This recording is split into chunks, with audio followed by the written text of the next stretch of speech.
नमस्कार, मैं assistant professor Jaya Kawade GS college of commerce Wardha के ई लर्निंग प्लेटफॉर्म पे आप सभी का स्वागत करती हूँ। सो दोस्तों, आज का हमारा लेक्चर है बीकॉम 6th सेमेस्टर के लिए मैनेजमेंट अकाउंटिंग। तो मैनेजमेंट अकाउंटिंग में हमने ब्रेक इवन पॉइंट एनालिसिस शुरू किया था और ब्रेक इवन पॉइंट एनालिसिस के तहत हमारे दो प्रॉब्लम हो चुके हैं। दो ही प्रॉब्लम हमने यहाँ पे डिस्कस किए हैं। आई होप वो लेक्चर्स आपने देखे होंगे। अगर नहीं देखे हैं तो कृपया प्लीज आप उसे पहले देख लीजिए, बाद में आज का ये प्रॉब्लम नंबर 3। तो चलिए देखते हैं क्या है प्रॉब्लम नंबर 3 और प्रॉब्लम नंबर 3 में क्या है और कैसे उसे सॉल्व करना है। तो यहाँ पे इंफॉर्मेशन दी हुई है, company producing a single article and sells it at ₹20 each. एक कंपनी है जो सिंगल आर्टिकल प्रोड्यूस कर रही है और वो जो आर्टिकल प्रोड्यूस हो रहा वो आर्टिकल कंपनी ₹20 ईच में उसको सेल कर रही है। मतलब यहाँ पे हमें सेलिंग प्राइस दी हुई है और सेलिंग प्राइस यहाँ पे हमें पर यूनिट गिवन है। ओके, क्या क्या गिवन है? सेलिंग प्राइस पर यूनिट कितनी है? ₹20 ईच। ये जो ₹20 ईच बोला गया है, सेल इट एट ₹20 ईच, तो ये है हमारी per unit selling price. Clear? Then the marginal cost of production is ₹20 each. इसी के साथ साथ हमें मार्जिनल कॉस्ट दी है। अभी ये जो मार्जिनल कॉस्ट है, marginal cost it means variable cost. मैंने आपको पहले ही बताया है कि वेरिएबल कॉस्ट जो है ये मार्जिनल कॉस्ट भी उसे कहा जाता है। और ये कैसे बनती है? तो ये बनती है direct material plus direct wages plus direct expenses. Okay, तो इन तीनों को मिला के ये बनती है मार्जिनल कॉस्ट, उसे ही हम कहते हैं वेरिएबल कॉस्ट। तो ये जो है ये गिवन है हमें, वेरिएबल कॉस्ट इज ₹12 ईच। तो वेरिएबल कॉस्ट भी हमें कैसे गिवन है? Per unit. कितनी है? ₹12 ईच। तो हम यहाँ पे जब हम एग्जाम्पल को सॉल्व करेंगे तो यहाँ पे हम गिवन में लिख सकते हैं क्या है? Selling price ₹20 per unit. Okay, then उसके बाद variable cost ₹12 per unit. Okay, then और क्या चाहिए हमें? तो और फिक्स कॉस्ट। तो फिक्स कॉस्ट भी गिवन है हमें। Fix cost is ₹800 per month. जो फिक्स्ड कॉस्ट है कैसी है? 800 पर मंथ। तो यहाँ पे फिक्स्ड कॉस्ट 800 पर मंथ। अभी जो इंफॉर्मेशन है ये हमें पर मंथ पर ईयर कैसे गिवन है ये तो पता नहीं, लेकिन हमें फिक्स्ड कॉस्ट दी है 800 पर मंथ। तो समझ लेते हैं कि सारी की सारी इंफॉर्मेशन पर मंथ है। अभी ये जो सेलिंग प्राइस और वेरिएबल कॉस्ट है उसके लिए तो कोई पर मंथ का कोई ये नहीं, क्योंकि यहाँ पे हमें ये पर यूनिट दिया हुआ है। क्लियर? तो चलिए अभी इसे सॉल्व कैसे करना है, क्या क्या कैलकुलेट करना है हमें। क्वेश्चन में पूछा गया है calculate profit volume ratio, PVR, next break even point, then third one is required sales to earn a net profit of ₹1000। जैसे हमने प्रॉब्लम नंबर 2 में सॉल्व किया था, उसके दो फॉर्मूलाज भी मैंने आपको बताए थे कि अगर यहाँ पे प्रॉफिट दिया हुआ है, नेट प्रॉफिट 1000 और अर्न करने के लिए हमें सेल्स कितना रिक्वायर्ड है, और देन उसके बाद net profit on the sale of ₹6000। Okay, ठीक है। तो इस तरह से हमें प्रॉब्लम सॉल्व करना है। क्लियर? तो नंबर 3 में हमें रिक्वायर्ड सेल्स निकालना है, नेट प्रॉफिट 1000 अर्न करने के लिए, और फोर्थ वन में net profit on the sale of ₹6000। तो यहाँ पे हमें सेल गिवन है ₹6000, यहाँ पे हमें नेट प्रॉफिट का कैलकुलेशन करना है। क्लियर? तो दोनों भी फॉर्मूला, रिक्वायर्ड सेल्स और नेट प्रॉफिट के दोनों भी फॉर्मूले हमें पता है, जो कल के लेक्चर में हमने देखे हैं। सभी ने वो अपनी कॉपी में नोट डाउन करना है, क्योंकि हर एक प्रॉब्लम में ये जो कैलकुलेशन है वो आएगा ही आएगा। क्लियर? और अगर आपका MCQ type question, MCQ type अगर एग्जाम होती है तो उसमें भी आपको ये पूछने की संभावना है, चांसेस है, इसलिए आपको वो नोट डाउन करके रखना है। उसका फॉर्मूला क्लियर। तो चलिए देखते हैं इसे कैसे सॉल्व किया जाता है। तो सबसे पहले हम क्या करेंगे, profit volume ratio.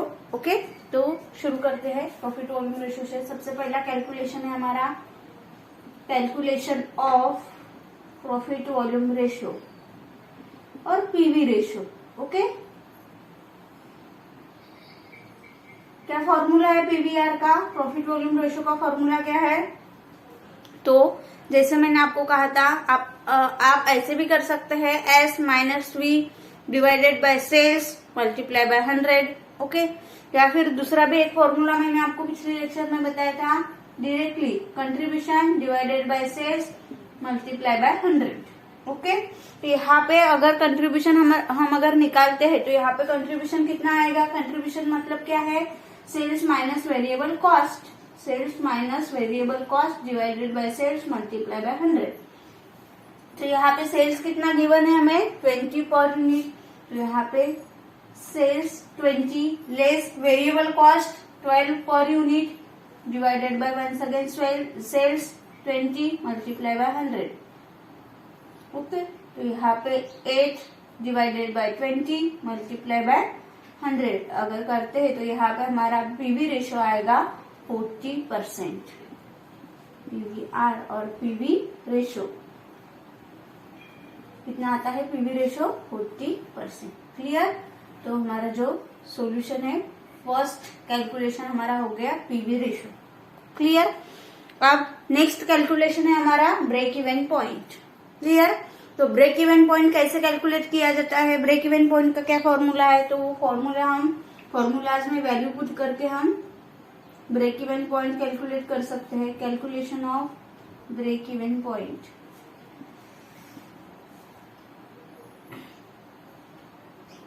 Okay, BEP. तो यहाँ पे बीईपी कैसे कैलकुलेट करेंगे, बीईपी इज इक्वल टू, क्या फॉर्मूला है बीईपी का, सिंपल फॉर्मूला अगर देखते हैं तो क्या है, fix cost divided by PV ratio. तो चलिए इसी फॉर्मूला से आगे कंटिन्यू करते हैं। Fixed cost divided by PV ratio. क्या है फिक्स्ड कॉस्ट, क्वेश्चन में दी हुई है ₹800 पर मंथ। तो फिक्स्ड कॉस्ट लीजिए पहले 800 डिवाइडेड बाय पीवी रेशो, अभी कैलकुलेट किया हमने 40%। ओके, परसेंट का साइन देना है, अगर नहीं दिया है तो यहाँ पे मल्टीप्लाई बाय 100 करना है। तो यहाँ पे अगर बीईपी का कैलकुलेशन हम करते हैं तो यहाँ पे बीईपी आता है हमारा 2000 रुपीज। ओके, तो बीईपी इन रुपीज कितना आया है, 2000। ओके, बीईपी इन रुपीज का कैलकुलेशन नहीं है। क्लियर। तो इस तरह से break even point in rupees. Okay, तो ये हुआ बीईपी इन रुपीज। अगर हम बीईपी इन यूनिट्स अगर कैलकुलेट करेंगे तो कैसे आएगा, बीईपी इन यूनिट्स। क्या फॉर्मूला है बीईपी इन यूनिट्स का, fix cost divided by contribution, fix cost divided by contribution per unit. Clear.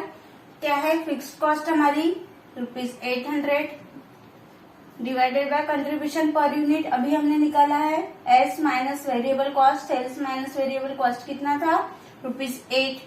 तो डिवाइडेड बाय 8 अगर करेंगे तो बीईपी इन यूनिट्स कितना आता है, ₹100। Sorry, in units 100। Okay, 100 units.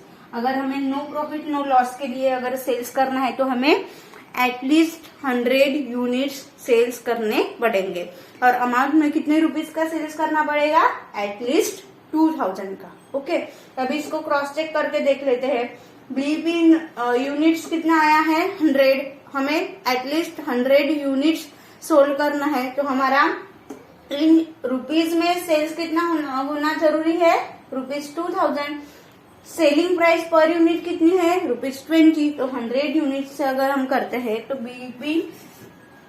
BEP in rupees यहाँ पे क्रॉस चेक करते हैं तो यहाँ पे 100 मल्टीप्लाई बाय 20, क्योंकि सेलिंग प्राइस पर यूनिट कितना है, 20 इज इक्वल टू 2000। ओके, तो ये हो गया कैलकुलेशन ऑफ बीईपी।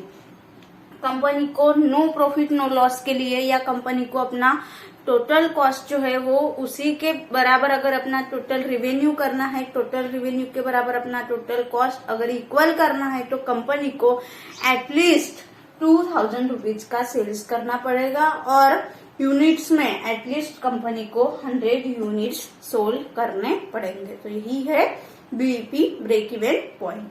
क्लियर? दो कैलकुलेशन हमारे हो गए, प्रॉफिट वॉल्यूम रेशो और ब्रेक इवन पॉइंट। अब चलते हैं हम थर्ड हमारा कैलकुलेशन है, कैलकुलेशन थर्ड हमें कैलकुलेट करना है required sales to earn net profit of ₹1000। Okay, required sales हमें कैलकुलेट करना है किसके लिए? हमें 1000 रुपीज प्रॉफिट अर्न करने के लिए हमें रिक्वायर्ड सेल्स कैलकुलेट करना है। तो यहाँ पे calculation number 3, required sales to earn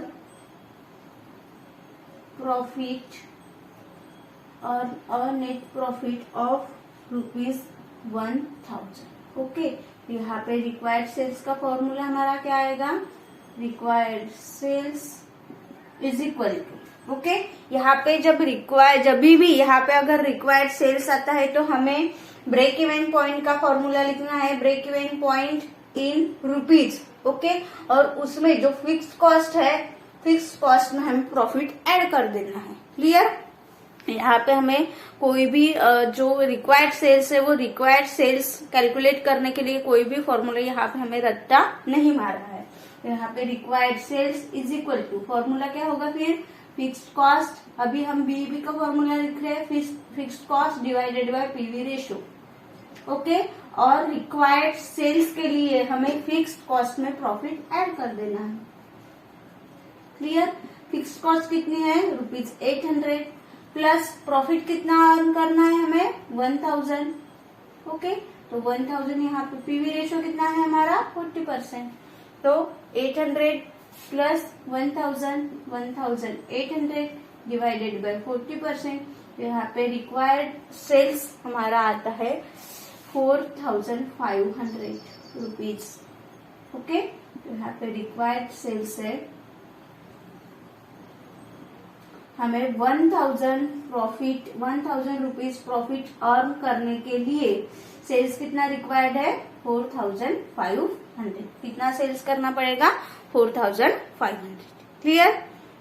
then next fourth one है, फोर्थ कैलकुलेशन है हमारा required net profit on the sale of ₹6000। Net profit on the sales of ₹6000। अब हमें 6000 अगर हमारा सेल्स होता है, 6000 रुपीज का अगर हमारा सेल्स है तो हमें नेट प्रॉफिट कितना होगा? तो उसका कैलकुलेशन, नेट प्रॉफिट का कैलकुलेशन हमारे पास फॉर्मूला है, net profit is equal to sales multiply by PV ratio. Okay, इसको ब्रैकेट में लेना है, minus fixed cost, minus fixed cost. अब सेल्स कितना है? जितना हमने सेल्स किया है जिसके लिए हम नेट प्रॉफिट कैलकुलेट कर रहे हैं वो सेल्स यहाँ पे लेना है। तो यहाँ पे सेल्स कितना है? 6000 मल्टीप्लाई बाय पीवी रेशियो कितना आया था? 40%। Okay, fixed cost 800। ओके, तो यहाँ पे 6000 के अगर हम 40% लेते हैं तो यहाँ पे जो 1% हो जाएगा 60। तो यहाँ पे हमारा जो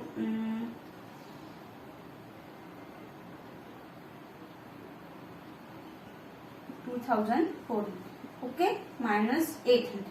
तो यहाँ पे नेट प्रॉफिट आता है हमारा यहाँ पे 1600।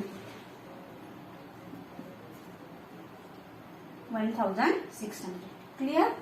तो यहाँ पे अगर हम 6000 का अगर सेल्स करते हैं, ओके, 6000 अमाउंट का अगर सेल्स करते हैं तो हमारा नेट प्रॉफिट कितना आएगा? 1600। तो इस तरह से आज के लेक्चर का कैलकुलेशन था।